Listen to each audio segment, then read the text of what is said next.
Les damos la más cordial bienvenida a la presentación del libro Presas efímeras mexicanas del pasado y del presente, obra coeditada entre el Programa Universitario de Estudios de la Diversidad Cultural y la Interculturalidad de la UNAM y el Centro de Investigaciones y Estudios Superiores en Antropología Social, CIESAS. Esta presentación se realiza en el marco de la Feria Internacional del Libro de Antropología e Historia, la cual en esta ocasión y de manera extraordinaria se llevará a cabo de manera virtual, con el propósito de cumplir con las medidas de distanciamiento social emitidas por las autoridades sanitarias. El libro Presas efímeras mexicanas del pasado y del presente tiene como objetivo presentar los resultados de una investigación sobre las presas de derivación efímera y sus canales asociados, que ha sido utilizadas por los campesinos mexicanos desde hace cientos o quizá miles de años para irrigar sus parcelas situadas en los lechos y riberas de numerosos ríos y arroyos de México. El tipo de presa que ocupa el corazón de este libro es de derivación y temporal, que los usuarios renuevan año tras año, desde tiempos de Mesoamérica hasta los actuales mexicanos. En la presentación de esta obra nos acompañan sus autores, la doctora Teresa Rojas Rabiel y el doctor Ignacio Gutiérrez Rubalcaba. Para comentar la obra contamos con la presencia del doctor Jesús Hernández. La moderación estará a mi cargo. El currículum de la doctora Teresa Rojas Rabiel. Es antropóloga, egresada de la Escuela Nacional de Antropología e Historia, con doctorado en Ciencias Sociales por la Universidad Iberoamericana, investigadora del Centro de Investigaciones y Estudios Superiores de Antropología Social. Se ha especializado en historia de la tecnología agrícola e hidráulica durante el periodo prehispánico tardío y novohispano temprano, así como en el estudio de la fotografía histórica del mundo rural mexicano. Ha publicado libros, capítulos y artículos sobre estos temas. Doctora, tiene usted la palabra. Muchas gracias a todos. Buenas tardes. Como ustedes comprenderán, la aparición de este hermoso libro, como es realmente, y ahora la presentación virtual en plena pandemia, pues tiene un tono especial diferente a lo que estamos acostumbrados. La alegría que me produce tenerlo entre las manos se opaca por el ambiente de muerte y enfermedad que ahora es cotidiano en nuestro país y en el mundo, a causa de esta pandemia y de otras pérdidas recientes. El pasado 17 de julio recibí este libro con mucha emoción de manos del antropólogo Juan Mario Pérez, al poco compartida con Ignacio Gutiérrez, cuando por fin le fue posible venir por sus ejemplares desde Huasca hasta Tlalpan. Le agradezco mucho, Juan Mario, ese detalle de habernos traído este regalo. Ambos estamos muy agradecidos con la UNAM, particularmente con el PUIC y con José Manuel del Val y con Juan Mario por haber hecho realidad esta publicación. La obra, como ya se leyó, es el resultado de un proyecto académico que tiene viejas raíces, nacido de la curiosidad por conocer mejor la historia y las características de las presas utilizadas en la antigua Mesoamérica y qué pasó con ellas después de la conquista hasta el presente. Este interés por las presas de Mesoamérica se remonta a los años 80, cuando tuve la oportunidad de conocerlas por primera vez en el estado de Guerrero. Estas presas hechas con varas, troncos, tierra y piedras en las orillas del afluente del Balsas que irriga las tierras de Acatlán, Guerrero. Fue entonces que varios colegas del CIESAS fuimos invitados a Acatlán por el nahuatlato y compañero Constantino Medina Lima, un 3 de mayo, por cierto, para observar la ceremonia de petición de lluvia hecha en el cerro más alto de la región. Y con su guía conocimos también los terrenos de cultivo, entre ellos los irrigados con el agua derivada de varias de esas presas de derivación rústicas o presones que los campesinos que riegan con ellas reconstruyen cada año.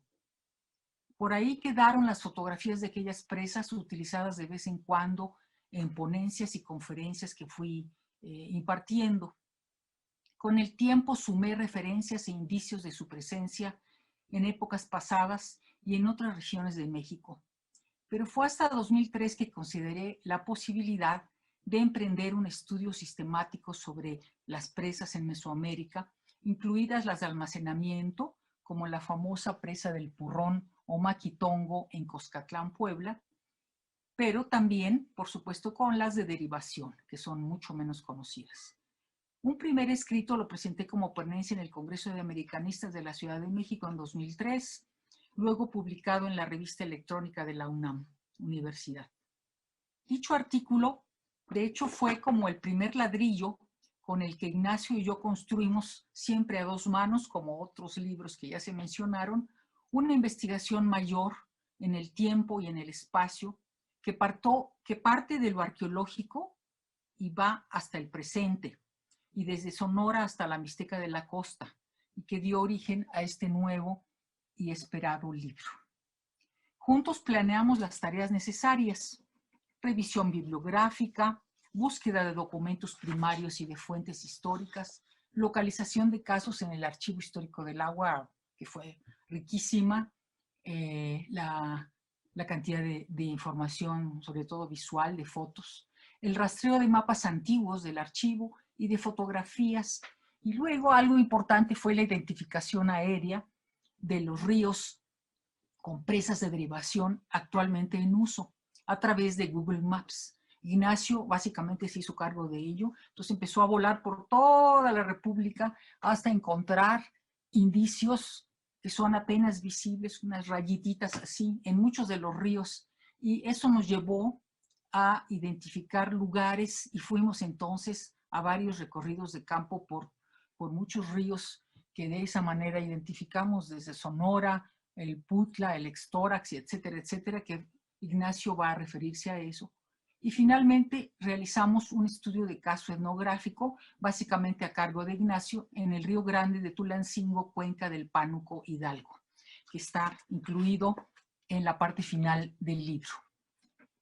Paso ahora a reseñar brevemente algunos de los que me parecen algunos de los hallazgos más importantes de esta obra. El primero es que el uso de presas de derivación efímeras no fue exclusivo de Mesoamérica, y por eso en el título y en el libro siempre decimos las presas en México, no las presas de México, porque es una tecnología presente prácticamente en todo el mundo, o que estuvo en el pasado presente. El segundo hallazgo es que se trata de una tecnología utilizada en México desde épocas aún indeterminadas, dada la dificultad de fecharlas debido a su naturaleza efímera o temporal y a los materiales con los que se construyen, que rara vez dejan huellas materiales de su existencia, al carecer de estructuras permanentes, salvo algunas excepciones como las del complejo Maravillas o Atlatongo de Teotihuacán, identificadas hacia 1950 por Armillas, Paler y Wolf. El tercer hallazgo es que es una tecnología, como ahora se dice, resiliente, una tecnología de larga data que continúa vigente, empleada en pequeños y muy pequeños sistemas de riego actualmente, manejados localmente y que forman sistemas de riego a manera de módulos o rosarios con tomas locales a lo largo de las corrientes permanentes, ríos y arroyos, y que están a uno y otro lado de estas corrientes que los alimentan y que son coordinados, este conjunto de presones, por los usuarios, los regantes, que además pues les dan mantenimiento y con ello pues pueden utilizarlas con éxito año tras año para mejorar los rendimientos de sus siembras. El cuarto, que las presas efímeras o temporales con frecuencia están asociadas con terrenos artificiales que hemos identificado como terrazas de valle, formando así un binomio hasta ahora no descrito en la literatura especializada sobre el riego mesoamericano y mexicano. Este nos parece que es uno de los hallazgos más importantes de la obra, y que la verdad cuando la comenzamos ni idea teníamos, pero ya en el campo, no hay como ir al campo, pues vimos que estaban asociadas, si no en todos los casos, en muchos de ellos, con terrazas de valle, que hasta ahorita no habían sido identificadas, como dije, en la literatura sobre terrazas en México y en Mesoamérica. Y el quinto, por último, que en el pasado prehispánico, la escala de muchos de los sistemas de riego por gravedad, como son estos, con presas temporales, fue de mayores dimensiones, no como los de ahora que son pequeños. Y probablemente los hubo medianos y grandes, como es el caso muy conocido y documentado del río Cuautitlán en el norte de la Cuenca de México, registrado por los anales de Cuautitlán, una fuente en náhuatl que registra el inicio de esta obra en el año de 1431. Y bueno, aquí culmino con la dedicatoria y los agradecimientos. El libro lo dedicamos a nuestros maestros ya citados, Armillas, Palermo y Gulf, que son los pioneros, y a Eno Celle, autor del excepcional libro sobre las norias en México, que fue publicado en esta misma colección de tecnologías tradicionales utilitarias que publica el PUIG. Los agradecimientos son para los campesinos que nos acompañaron en el campo, al PUIG y a la UNAM, y a los dos citados del Val y Pérez por su apoyo entusiasta siempre, al CIESAS, mi institución, por aportar los recursos complementarios que hicieron posible, y esto sí fue como un sueño, sacar a color parte de las fotografías, bueno, las fotografías que estaban a color, en especial a su entonces director Agustín Escobar Latapí y al administrador Fabián Elí García, que nos apoyaron para poder hacer las transferencias y todos esos trámites que ustedes ya saben. A todos muchísimas gracias. Y por último, quiero agradecer también a otras personas, colegas y amigos que nos han apoyado en el proceso a lo largo de los años. En primer lugar, a Catalina Urbán, que ahorita entró, por cierto, a Socorro Pimentel Crespo, que es una mujer que me ha apoyado y nos ha apoyado incondicionalmente a lo largo de muchos años, a Gerardo Gutiérrez, Mari Pay, Roberto Santos, Sergio Guevara, Guadalupe Islas, muchos de estos arqueólogos, Jessica Arellano, Ernesto Camus, Vincent Van Dijk, Mercedes Ortega y Daniel Murillo. Y gracias especiales al comentarista y buen amigo, el colega José de Jesús Hernández López, profesor investigador del Colegio de Michoacán, con el que comparto tantos sueños alrededor de estos temas y problemas de la irrigación y los campesinos. Así que muchas gracias. Hasta aquí termino. Gracias. Magnífico, magnífico, doctora. Ahora le vamos a dar la palabra al doctor Ignacio Gutiérrez Rubalcaba, que es etnohistoriador, egresado de la Escuela Nacional de Antropología e Historia. A partir de 1993 se involucró en el estudio de la fotografía cuando coordinó el catálogo electrónico de la Fototeca de Lina. Posteriormente participó junto con Teresa Roja Rabiela en el diseño y coordinación técnico-académica de los catálogos electrónicos de los materiales fotográficos del Archivo General Agrario y de la Fototeca Nacho López de la Comisión Nacional para el Desarrollo de los Pueblos Indígenas, producto de lo cual fueron 14 discos compactos. Desde 2007 se ha dedicado de forma independiente a la investigación sobre la historia de la fotografía y al estudio histórico del aprovechamiento de los recursos naturales por la población rural mexicana. Buenas tardes a todos. Por lo que se refiere al aporte etnográfico, este se divide en dos componentes. En la primera, se da cuenta y revisan aquellas investigaciones que diferentes autores han hecho sobre el tema a lo largo del siglo XX e inicios del XXI, los cuales suman 16 que, individualmente o en coautoría, han indicado el uso de estas presas efímeras en 10 ríos, dando forma a un pequeño corpus sobre el tema. En el segundo, se describe etnográficamente el uso de estas presas y su asociación a terrazas de valle en diferentes ríos del país, partiendo de un trabajo de campo realizado por nosotros los autores y, en un caso más, donde se incorpora el de un tercer investigador hasta el momento inédito.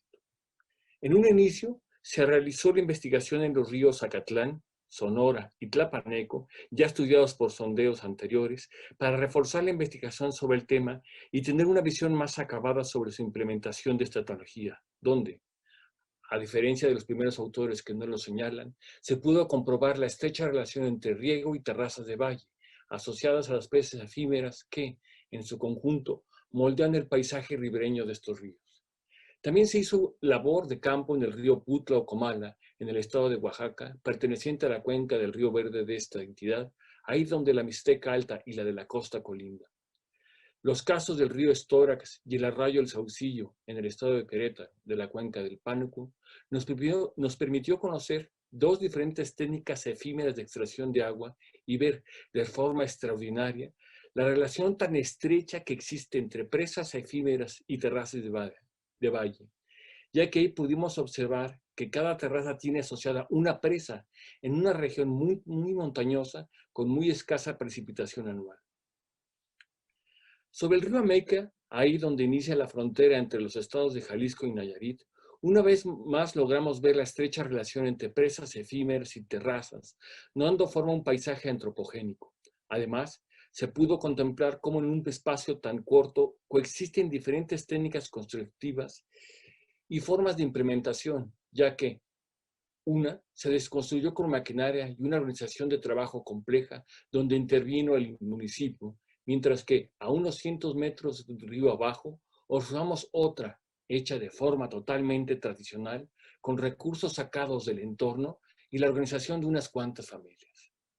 El caso de San Nicolás Atecosco, en el estado de Hidalgo y parte de la cuenca del Pánuco, es otros lugares abordados en este libro con la incorporación de la investigación realizada por Jessica Arellano López. En esta sección se estudió el uso de estas presas para regar un conjunto de parcelas que, como sucede en la mayoría de los casos aquí estudiados, obtienen 2 cosechas al año, aprovechando las aguas de los ríos perennes de los que se les extrae el vital líquido en época de secas. Al libro se incorporó un estudio de caso, ya mencionado, que realizamos en una porción del Río Grande de Tulancingo Venados, en los municipios de Huasca de Ocampo, Atotonilco el Grande y Mezquititlán, en el estado de Hidalgo, pertenecientes también a la cuenca del río Pánuco. En este se indagó cómo en un tramo de 40 kilómetros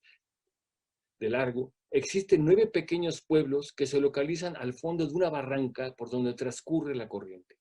Ahí viven y se organizan sus pobladores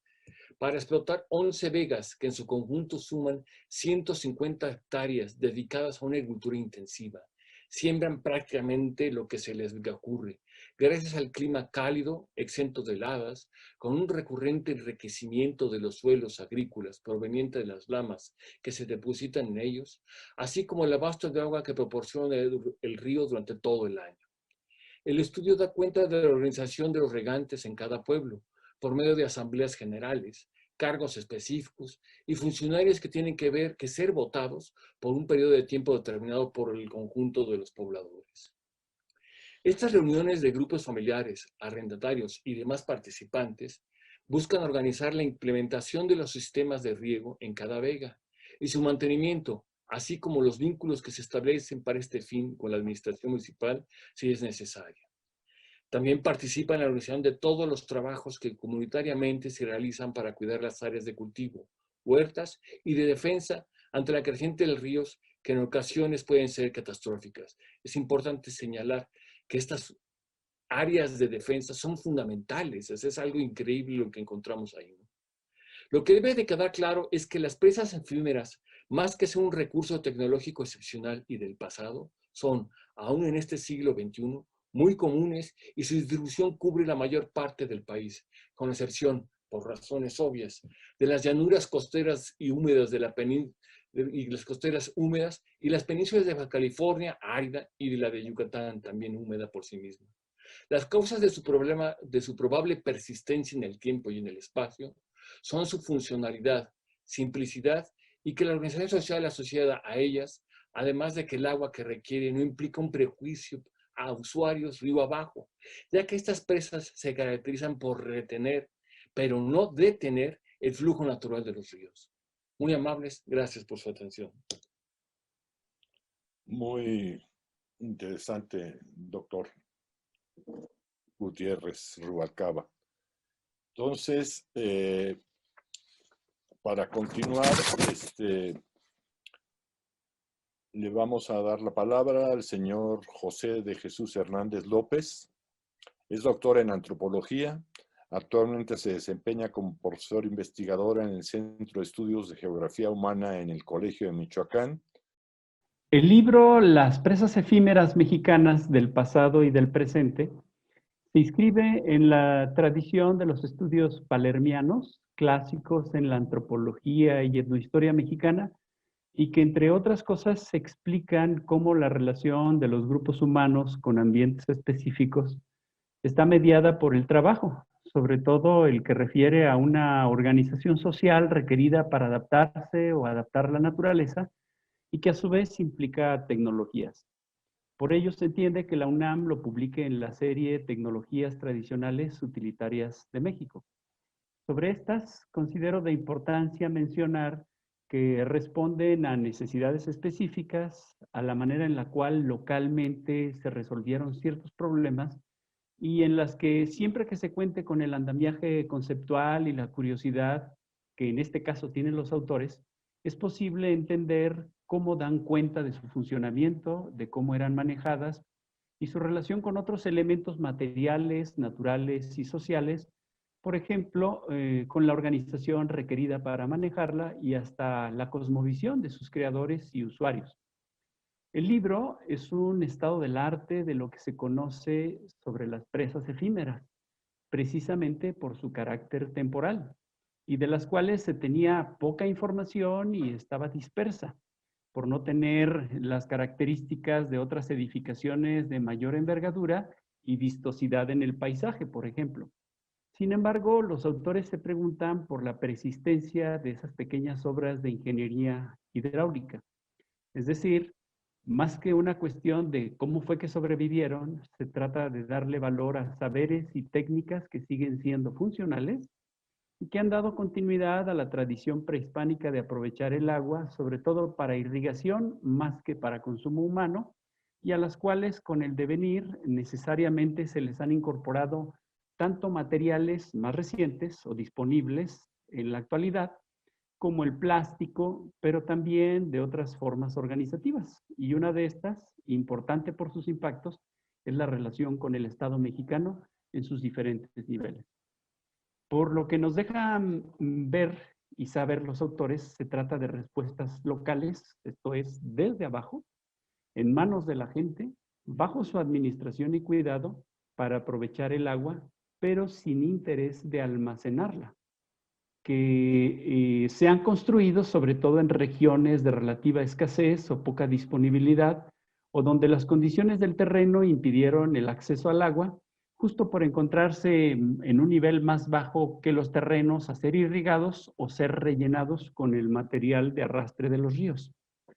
Se trata entonces de construcciones vernáculas en el sentido que varios arquitectos paisajistas le han dado,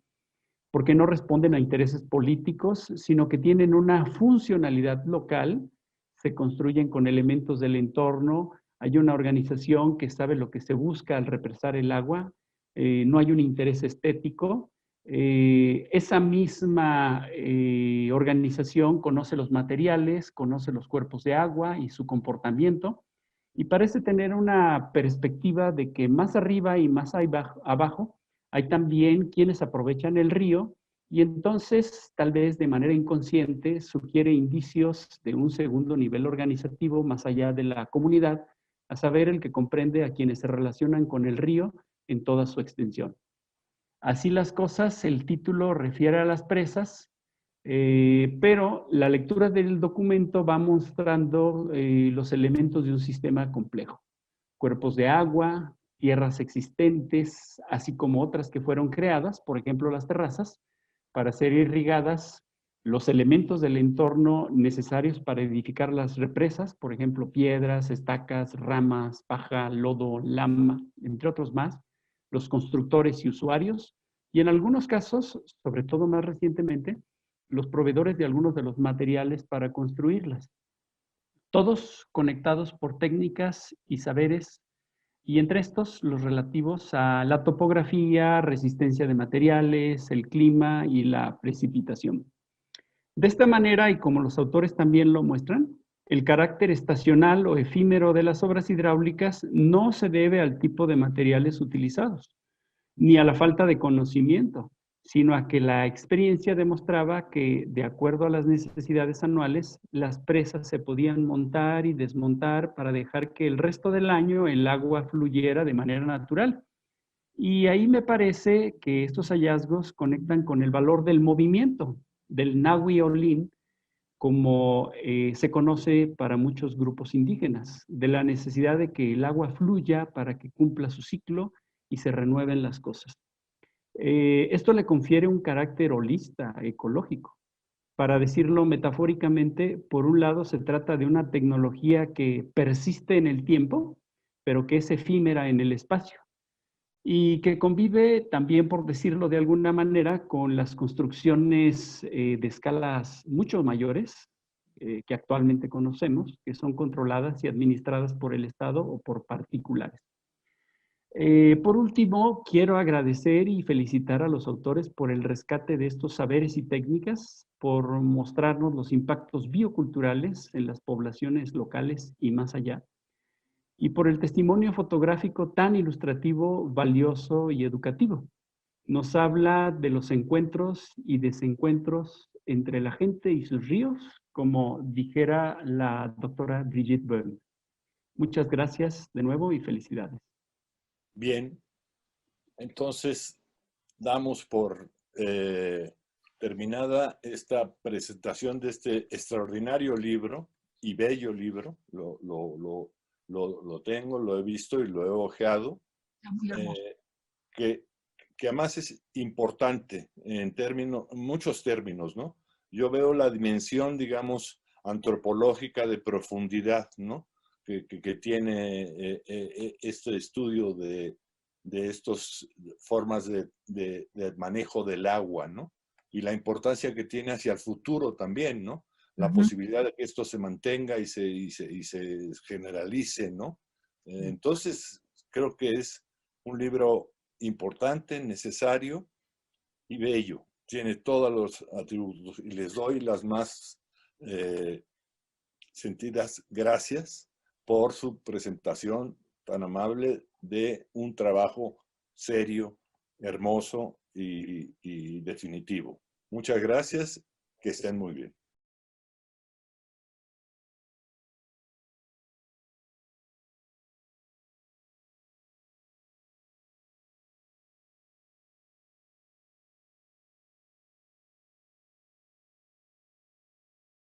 Instituto Nacional de Antropología e Historia. Secretaría de Cultura.